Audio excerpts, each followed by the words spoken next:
Hello friends, स्वागत है आप सभी का आपके अपने YouTube channel study with Faizi में। मैं कमाल फैजी आप सभी का स्वागत करते हैं।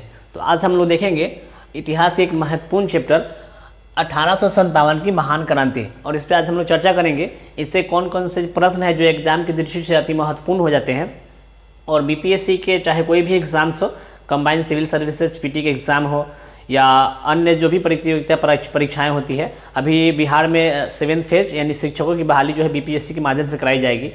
तो वहाँ भी आधुनिक भारत का इतिहास जो एक महत्वपूर्ण पोर्शन के रूप में रखा गया है। तो इन सब चैप्टर से क्वेश्चंस आने की बहुत ज़्यादा संभावना होती है। और ये जो चैप्टर होता है 1857 क्रांति, ये तो बीपीएससी का एक फेवरेट चैप्टर होता है। यहाँ से 2-3 क्वेश्चन हर हाल में किसी भी एग्जाम्स में आते हैं। तो चलिए बिना समय गए वीडियो को शुरू करते हैं, और आज हम लोग चर्चा करेंगे 1857 की महत्वपूर्ण क्रांति के बारे में। किसी भी चैप्टर को पढ़ने से पहले सबसे पहले इन सब चीज़ों को समझना अति आवश्यक होता है, ताकि आप रटेंगे नहीं। जब घटनाओं के क्रम को आप अच्छे से समझ जाते हैं तो उसके क्वेश्चन ऑटोमेटिकली आपके दिमाग में सेट हो जाते हैं। रटने से ज़्यादा बेहतर होता है कि आप उस घटनाक्रम को, उस चीज़ों को समझ जाए। सबसे पहले हम लोग 1857 क्रांति पढ़ते हैं तो इसके स्वरूप को जानना अति आवश्यक हो जाता है कि ये जो क्रांति हुई थी इसका स्वरूप कैसा था। जब स्वरूप को जानते हैं तो बात करेंगे हम लोग इसके कारण की, कि इसके कौन कौन से कारण हुए, आखिर ऐसा कौन सा कारण हुआ जो 1857 की क्रांति हुई। उसके बाद कारण को जानते हैं तो अब उसके बाद इस चीज़ को भी जानना जरूर होता है प्रारंभ का। इसकी प्रारंभ कब हुई, किस किस तिथि को कैसे कैसे यह क्रांति प्रारंभ हुई। और उसके बाद इसके विस्तार को जानते हैं कि यह इसका विस्तार जो है भारत के किन किन क्षेत्रों में इस क्रांति का विस्तार रहा। और फिर यह क्रांति कहा जाता है कि यह क्रांति असफल रही। तो आखिर यह क्रांति असफल रही तो इसके असफलता के कौन कौन से कारण थे और इसका परिणाम क्या होगा। इन सारी चीज़ों को जानने से पहले कुछ महत्वपूर्ण चीज़ों को हम लोग देख लेते हैं जो क्वेश्चन एग्जाम निकल के आते हैं, और इसके बाद भी बहुत सारे प्रश्न निकल के आते हैं। इन प्रश्नों को देखना जरूरी हो जाता है। जब 1857 की महान क्रांति होती है तो उस समय ब्रिटेन के प्रधानमंत्री कौन होता है, तो उस समय ब्रिटेन का प्रधानमंत्री होता है लॉर्ड पामस्टन। उसके बाद देखेंगे हम लोग भारत के गवर्नर जनरल। जब 1857 क्रांति होती है तो उस समय भारत के जो गवर्नर जनरल होते हैं वह लॉर्ड कैनिंग होते हैं। मुगल सम्राट की बात करें, मुगल जो बादशाह थे वह बहादुर शाह द्वितीय मुगल सम्राट थे। और ये विद्रोह हो रहा था तो विद्रोह को दबाने के लिए एक सेनापति की नियुक्ति की जाती है, और उस सेनापति का नाम क्या था, कैंपबेल, जो विद्रोह को दबाने का कार्य करते हैं। उसके बाद यह विद्रोह, जो विद्रोह हुआ था, इस विद्रोह का प्रतीक चिन्ह क्या था, तो इसके लिए कमल और रोटी या चपाती भी, कहीं कहीं किसी किसी बुक्स में चपाती भी रहता है, तो इसको भी आप ध्यान में रखेंगे, कमल, रोटी या चपाती। तो ये कुछ प्रमुख बिंदु थे जो इस क्रांति से निकल कर आते हैं। अब हम लोग जान लेते हैं कि ये जो क्रांति थी इसका स्वरूप कैसा था।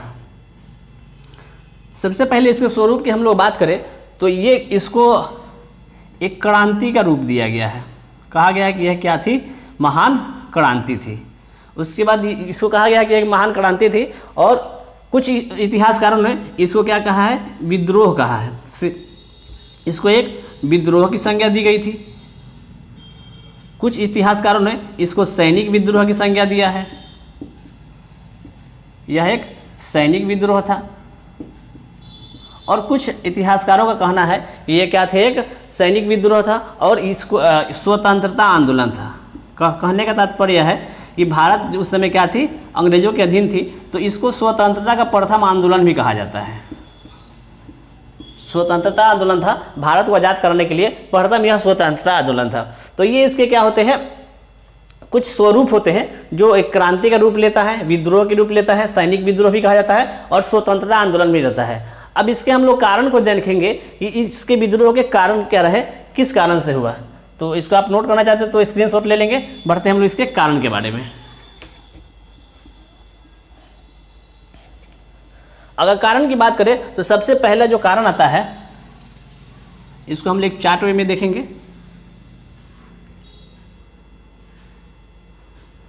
सबसे पहले हम लोग देखते हैं राजनीतिक कारण।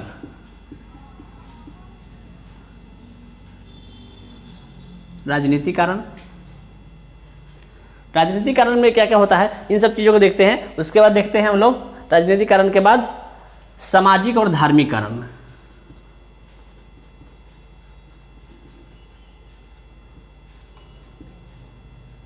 सामाजिक और धार्मिक कारण। उसके बाद हम लोग देखते हैं सैनिक कारण।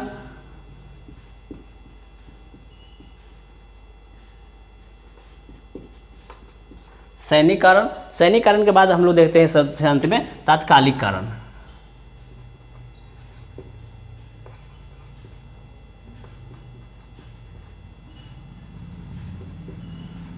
तत्कालिक कारण, तो ये इसके कारण होते हैं सामाजिक कारण, राजनीतिक कारण, सामाजिक कारण, सामाजिक और धार्मिक कारण, सैनिक कारण और राजनीतिक कारण। राजनीतिक कारण में क्या होता है, तो डलहौजी ने क्या किया था, इस समय जो भारत के गवर्नर जनरल थे वो तो क्रांति के समय तो कैनिंग थे, लेकिन उससे पहले 1848 1856 तक लॉर्ड डलहौजी तो थे, और उन्होंने क्या किया था, व्यक्तिगत सिद्धांत को अपनाया था, राज्य हड़प नीति को अपनाया था, और राज्यों को क्या करते थे, वह अपने अधीन क्या करते थे, मिला देते थे, राज्य हड़प नीति को मिला देते थे। और उसमें सबसे बड़ा क्या था, अवध की बात आती है। अवध को 1854 ईस्वी में कुशासन का आरोप लगाकर अवध को क्या कर लिया जाता है, ब्रिटिश शासन में मिला दिया जाता है। उसके बाद डलहौजी ने क्या किया कि गोद लेने की प्रथा थी, जो राजवाड़े थे वह गोद लेकर अपना उसका उत्तराधिकारी बनाते थे, तो गोद लेने की प्रथा को भी क्या कर दिया था, समाप्त कर दिया था। और गोद लेने की प्रथा को समाप्त कर देने के पश्चात जो भी राज्य थे उसको क्या कर लिए थे, अपने में मिला लिए थे। तो ये एक राजनीतिक बहुत बड़ा कारण था। उसके बाद हम लोग सामाजिक कारण की बात करें, तो सामाजिक कारण में क्या थी, रूढ़िवादिता एक बहुत बड़ा कारण था। जो भी पहले इस समय क्या किया गया कि लॉर्ड डलहौजी या अन्य जो भी गवर्नर जनरल थे, वे लोग सती प्रथा पे आरोप लगाए थे। उसके बाद बाल विवाह प्रथा पे और बाल विवाह प्रथा को खत्म किया था, सती प्रथा को खत्म किया था, विधवा पुनर्विवाह अधिनियम लगाया था। तो इन सभी चीज़ों में जो चेंजिंग किया गया था, हालांकि ये अच्छी चीज़ थे, अच्छा काम किया गया था, लेकिन रूढ़िवादी जो लोग थे उनको ये कहीं ना कहीं गलत लगता था। उनको ऐसा लगने लगा था कि ये जो अंग्रेज है वह हमारे जो परंपरा चली आ रही है उसको लोग परंपरा मानते थे, सती प्रथा को परंपरा मानते थे, बाल विवाह को परंपरा मानते थे, और विधवा पुनर्विवाह, जो विधवाओं को पुनर्विवाह नहीं होगा उसको परंपरा मानते थे। लेकिन अंग्रेजों ने इसमें सुधार किया और उस रूढ़िवादी लोगों को ये चीज़ें अच्छी नहीं लगने लगी, ऐसा लगा कि हमारे धर्म के साथ छेड़छाड़ हो रही है। उसके बाद एक और महत्वपूर्ण सामाजिक कारण आता है 1833 का चार्टर एक्ट, 1813 का चार्टर एक्ट होता है। और इसमें क्या होता है, जो मिशनरीज होते हैं, मिशनरियों को भारत में धर्म का प्रचार प्रसार करने के लिए क्या कहता है, धर्म का प्रचार प्रसार करने की अनुमति दे दी जाती है। तो ऐसा लगता है इन लोगों को कि अब क्या होगा, भारत को ईसाई धर्म वाला देश, ईसाई राष्ट्र वाला देश बनाया जाएगा। तो ये भी एक सामाजिक और धार्मिक कारण में था। ऐसा कहा जाता है कि यह ईसाइयों को और धर्मांधों के विरुद्ध यह युद्ध था। धर्मांध का मतलब होता है कि धर्म के प्रति अंधे हो जाना, यह धर्मांध का अर्थ होता है। उसको सैनिक कारण का हम लोग बात करें तो सैनिक कारण में क्या होता है कि सैनिकों का जो अनुपात था वह 5:1 के अनुपात में था। 5 ब्रिटिश सैनिकों पर मात्र 1 क्या किए गए थे, भारतीय सैनिक रखा गया थे। ब्रिटिश सैनिकों की संख्या ज़्यादा थी और भारतीय सैनिकों की संख्या कम थी, तो इससे सैनिक कारण भी था। उसके बाद जब 1854 ईस्वी में नागपुर को और 1856 ईस्वी में अवध को जब ब्रिटिश साम्राज्य मिला लिया गया, तो चूंकि उस समय जो अवध से और नागपुर क्षेत्र से, अवध से तो सबसे ज़्यादा सैनिक में जो भी भारतीय लोग थे, अवधपुर क्षेत्रों से सबसे ज़्यादा सैनिक लोग थे। उनको ऐसा लगता है कि हमारे जब जो अपने लोग हैं, हमारे घर के लोग ही, चूँकि उनको जब मिला लिया गया तो उनके हाथों से सत्ता छीन ली गई। अब वहाँ पे अंग्रेजों का अधिकार हो गया था और वो अपना मनमानी करते थे, सारी चीज़ें अपने अनुसार चलाते थे। तो सैनिकों को ऐसा लगने लगा कि हम इसके सैनिक में हमें वेतन मिलेगा, लेकिन जब हमारे घर के लोग ही खुश नहीं रहेंगे तो हम इसके अधीन रह के, इसके नौकरी करके, सैनिक की नौकरी करके क्या करेंगे। तो यही सैनिकों का ये क्या था, एक बहुत बड़ा अंदर मन में दुखी था और ये भी एक बहुत बड़ा कारण होता है। उसके बाद तत्कालीन कारण की बात करें तो तत्कालीन कारण में सबसे जो मेन कारण होता है वह दिसंबर 1856 ईस्वी को पुरानी जो एक राइफल थी उस राइफल को हटाकर एनफील्ड राइफल जो है सेना के प्रयोग के लिए एनफील्ड राइफल लाया जाता है। और ऐसा कहा जाता है कि ये जो एनफील्ड जो राइफल होगी,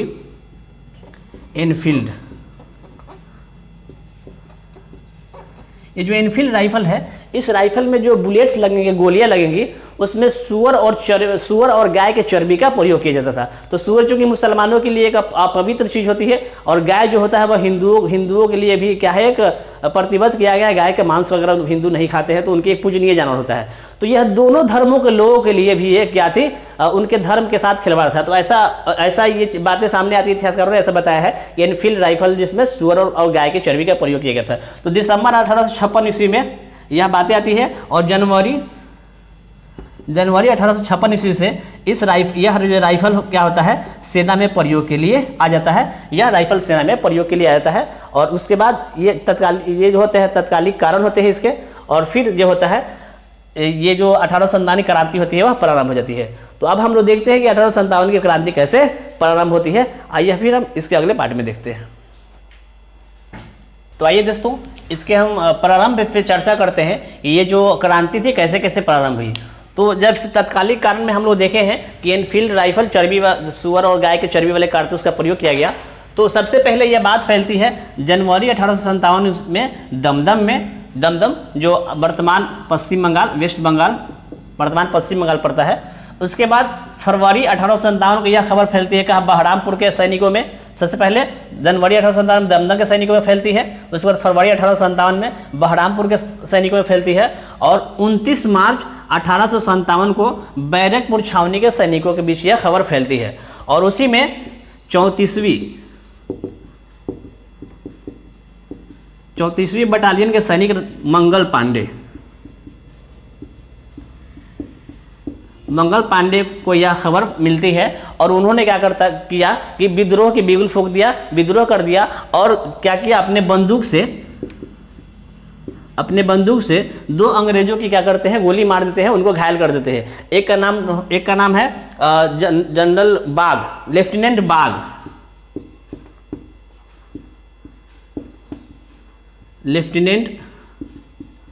बाग और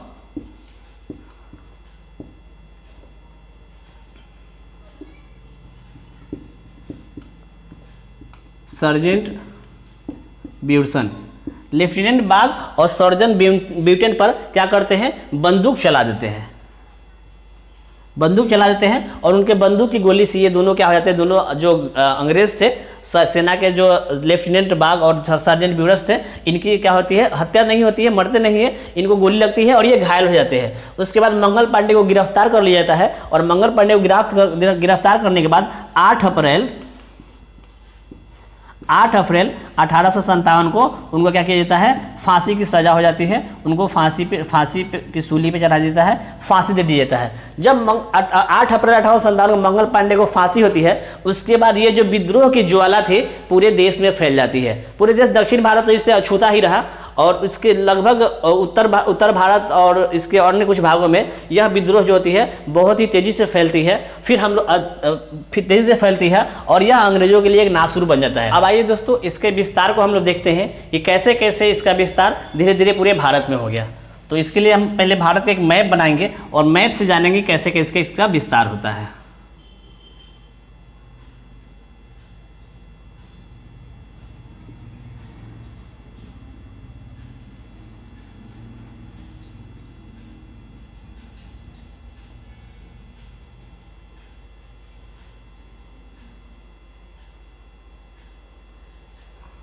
ये कुछ इस तरह का भारत का मैप होता है और उस समय ये जो क्षेत्र था ये बांग्लादेश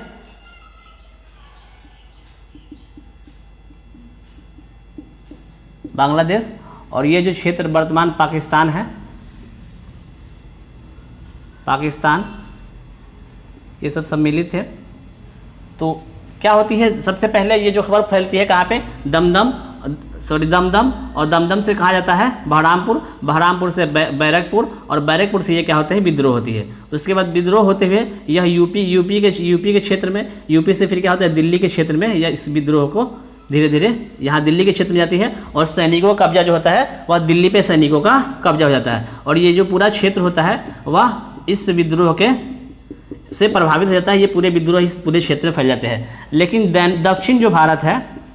दक्षिण भारत और इसके जो पश्चिम जो भारत है, ये जो इस विद्रोह से क्या रहते हैं, अछूता रहते हैं, यानी इस इधर ये विद्रोह नहीं जा पाती है। दिल्ली में जो था उस समय शासक बहादुर शाह जफर थे, और उनको क्या किया जाता है, इस विद्रोह का नेता मान लिया जाता है, उनको इस विद्रोह का नेता मान लिया जाता है, ताकि मेन केंद्र से यहाँ पे शासन इसका चलाया जा सके। और इस तरह ये जो होते हैं इसका विस्तार धीरे धीरे इन सब क्षेत्रों में पहुंच जाता है। तो अब इसके अगले भाग में हम लोग देखेंगे कि किस जगह से, जैसे दिल्ली है, लखनऊ है, अवध है, और बिहार में पटना, जहाँ पे वीर कुंवर सिंह ने नेतृत्व किया है। फिर पटना के एक पुस्तक विक्रेता थे पीर अली साहब, उन्होंने कैसे नेतृत्व किया पटना से। तो इन सब चीज़ों का आगे एक चार्ट के माध्यम से हम लोग देखेंगे कि कहाँ से विद्रोह का नेतृत्व कौन कर रहे थे, और उस विद्रोह को दबाने के लिए कौन अंग्रेज सैनिक नियुक्त किया गया जो उस विद्रोह को दबा दिया। तो इसके बाद हम अगले एक चार्ट में इसको हम लोग अच्छे से कवर करेंगे, और वो वीडियो का दूसरा पार्ट होगा। तो हमारा प्रयास कैसा लग रहा है आप सभी को? अगर वीडियो अच्छा लग रहा हो तो हमें सपोर्ट करने के लिए दोस्तों तक ज़्यादा से ज़्यादा शेयर करें, वीडियो को एक लाइक जरूर कर दें। चलिए मिलते हैं इसके अगले पार्ट में, तब तक के लिए जय हिंद।